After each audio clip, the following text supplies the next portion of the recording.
Hello OSA. Today we're going to be talking about one of the most popular, trademark, obvious aquarium fish families of all time, the Terracity. So these are the Tetras. Everyone has heard the word Tetras. You walk into every aquarium store, you're going to find Tetras. These guys are so abundant in the hobby, and there's a reason.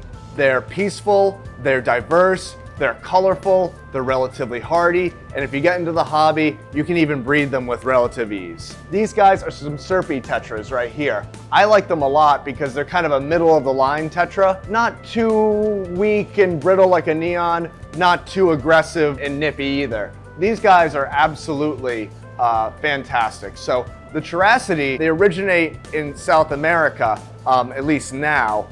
It's recognized as that. But back in the day, they were attributed to everything that looked even remotely Tetra-like. So the African Tetras and all kinds of other fish that really didn't belong in the Terracity were traditionally put in there. You know, just like the Austro-Hungarian Empire, that's been chopped up because of how unnatural and dysfunctioning it is. And now we know that the Terracids are just your classic South American Tetra.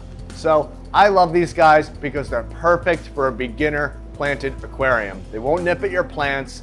They love to be out in the open, and when you feed them really nice food, you get these really nice bold colors. In the wild, they're just designed to constantly be eating Daphnia and other zooplankton, but in captivity, they adapt to flake feeds, sinking feeds. They're highly adaptable. They have a big cardiac stomach, so they don't really starve to death all that easily. They can survive for quite some time in between feedings. The only thing, some of the species have very particular water quality parameters. Most of the ones that you see here do not. They're very elastic in their requirements. But some species, especially the neon tetra, if you want to get them to breed, you really want to lower and soften that water and make it more acidic at the same time. I also love the Terracity because they were some of the first fish I was able to breed successfully in my home aquaria. You can take a bunch of these guys, fatten them all up, get them excited with some live feeds like some Daphnia, copepods, or bloodworms and blackworms,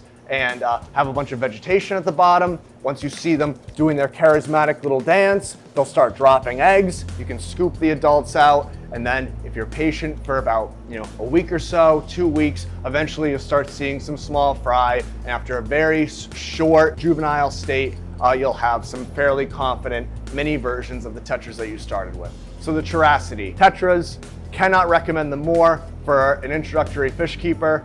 They're colorful, lots of good success, and they just make a bold, schooling, colorful statement in the tank.